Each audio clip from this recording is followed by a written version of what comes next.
Hello guys, welcome back to the channel. It's Friday baby and I've actually uploaded quite late than I normally upload.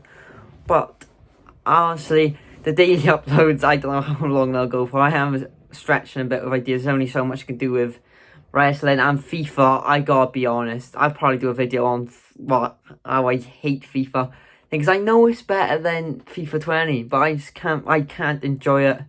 I force myself to enjoy. Oh, I can't play FIFA this year. I really don't like it. I'm not a fan at all. But yeah, we're gonna have a mini Q&A. I did put on my socials. Any questions? Go ahead, ask them. I only got a few, so we're just gonna go into them. They're all wrestling questions as well. So let's get straight into the video. Big thanks to the people who put in the questions. I'll get shout outs on this as well. So yeah, let's get into the first question. And that is, what made you become a wrestling fan? Bonafide heat of the question. Great channel, go check it out. He's close to 1,000 subs. I'm sure you guys can get him there. But yeah, first reason why. Well, I obviously knew about wrestling growing up, but obviously a lot more like people younger than me tend to watch it. But I never watched it at that age. For me, I started watching it about 2015. I had an op 2015 on my appendix. It nearly exploded. It nearly burst. But the good news is, because of that appendix thing, made me fall in love with wrestling. Because I was stuck in the hospital. They wouldn't discharge me. So all I had was my iPad. And I YouTube had Wi-Fi connection. So I went, I got this time. My good mate as well. He always watched wrestling, been a fan of it. He's like, oh, WrestleMania's going up. Just give it a look. So I go on YouTube, watch WrestleMania, the dodgy clips, so they didn't get copyrighted. And I was like, oh my god, this is actually class. And I knew it was fake before I started watching it, which is the weird thing, which most fans don't know. Most fans think it's real, but then start watching it. I knew it's fake before I was watching it. And I started watching it in year 7, so I'd been about 12 at the time. And yeah, I fell in love with it straight away. I watched. You know, on YouTube, it recommends something, and then you click on it, and then you click on that, and then you click on that.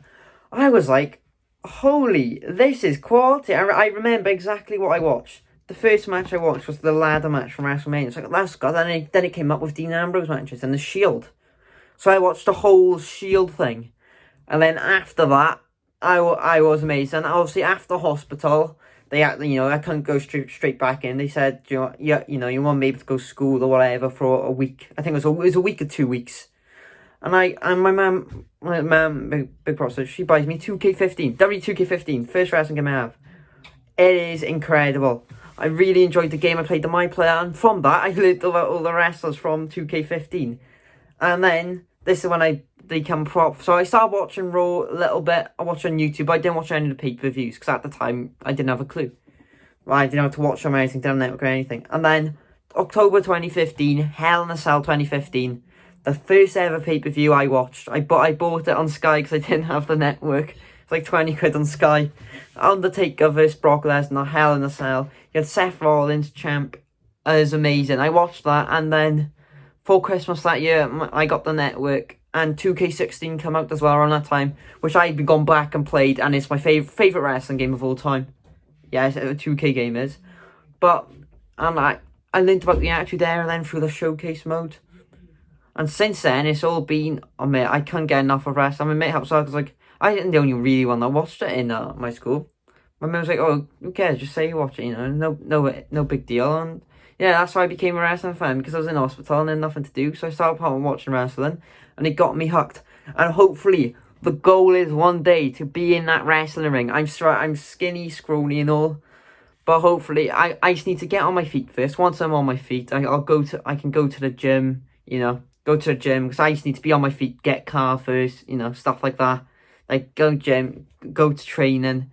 And mark my words, one day I will be involved in the wrestling business on the other side of the barricade, not a fan. I will be involved in a wrestling business some shape or another. So clip this up, mark my words. Yeah, let's get on to our next question. And the next question, Joseph Conlon asks, who is your favourite wrestler in AEW, WWE, Raw, SmackDown, NXT? So who's my favourite promotion? My favourite wrestler from each promotion. Right. It changes a lot. I don't have one set in stone favourite. Like, I'd say Triple H is my favourite of all time. Wait, I'm moving myself up. But obviously he's not wrestling anymore. Well, he hardly does. So, I'd say from AEW we'll start off first of all. For me, quite a tough one.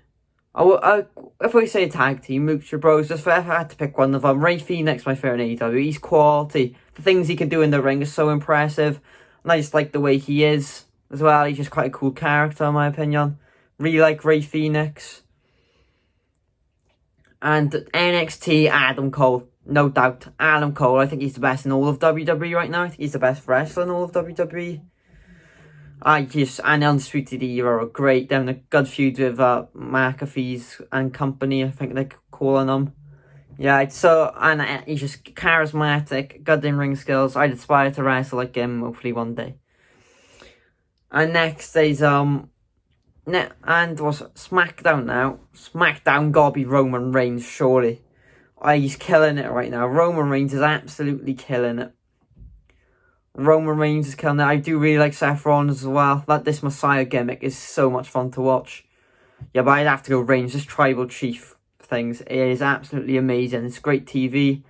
And Raw's a tricky one, because Raw is very hit or miss these days. You either have a banging Raw or you have an absolute dog crap Raw.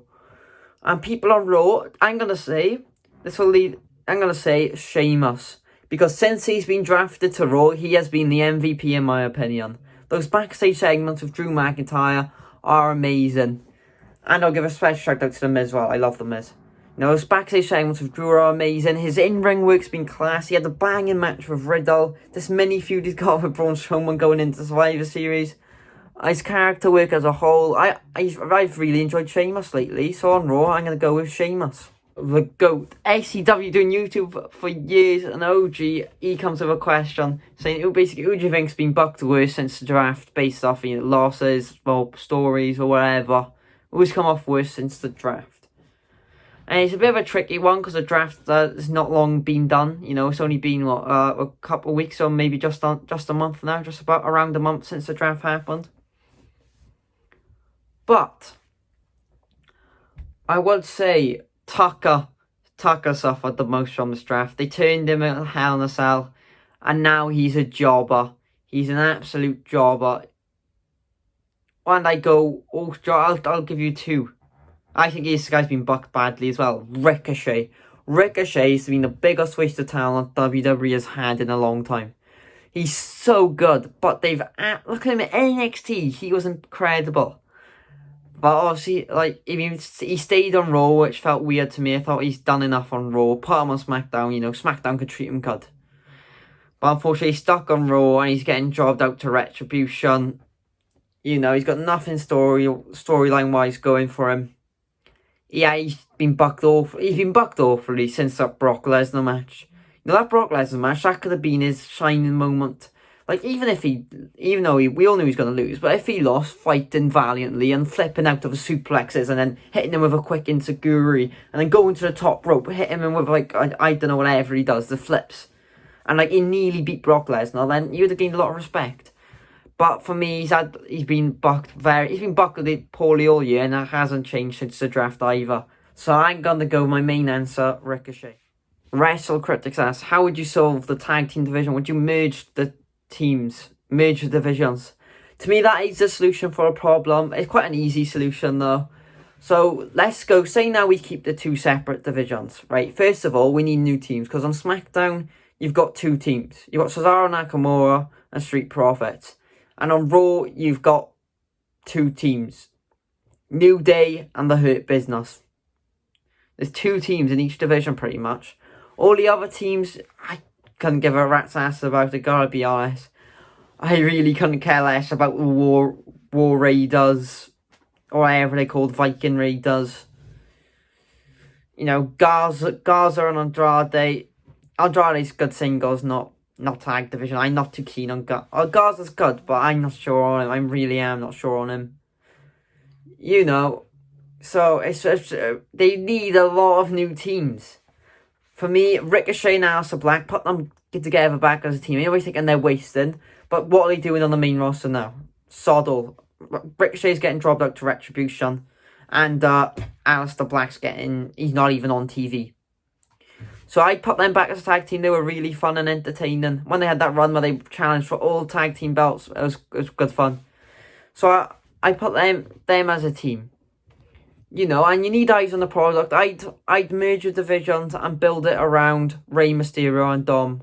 A father-son tag team. Rey, a good legend. They can put plenty of eyes on the product. You know, him with Street Profits, Cesaro Nakamura, New Day, Hurt Business. Those matches all seem like a lot of fun to me. And also then Usos as well. That's the main team I forgot about as well. But Jey Uso feels like a single star. And honestly, I quite like. I'd keep him in the singles division. He's quality in the singles division.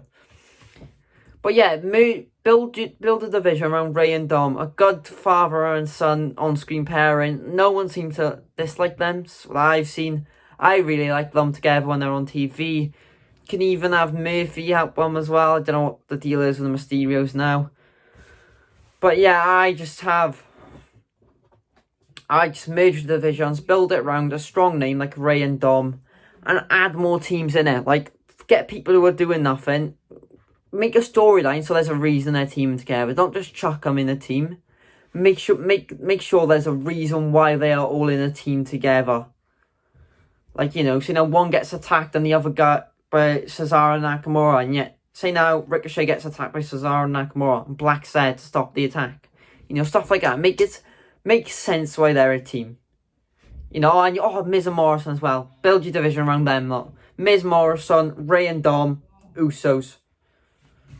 And Street Profits. And Street Profits, you know, build your division around them. You merge the division, it looks a lot more stacked than when it's split into two.